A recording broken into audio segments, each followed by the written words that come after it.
this summit was never going to reach agreement on what action is needed on Syria. But the case made by those countries who believe we have to take a stand against the use of chemical weapons was, I believe, extremely powerful.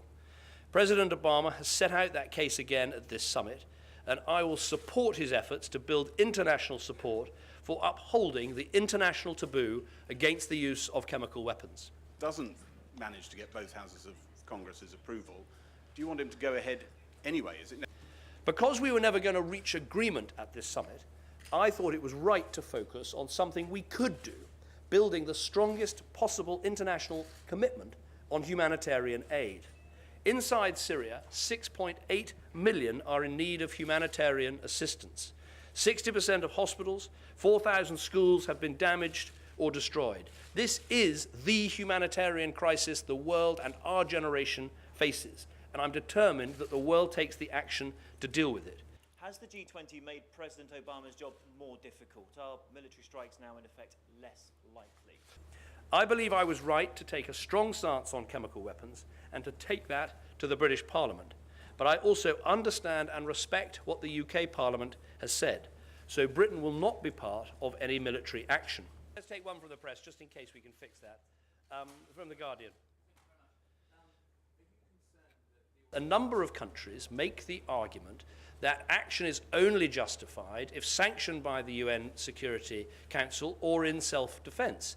And I think we do have internationally to take on this argument because, as I've said before, if we accept that the only way a response can be made to a country that, let's say, it was massacring half or more than half its people, if we're saying there can only be a response if the UN Security Council votes positively, we are in fact contracting out our foreign policy, our morality, to the potential of a Russian veto.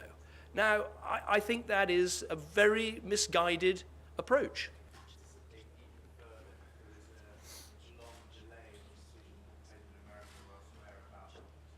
Britain is proud of its track record in humanitarian assistance, and today a formidable coalition of countries have stood with us in sending a strong message to the world that we cannot stand by while the people of Syria suffer.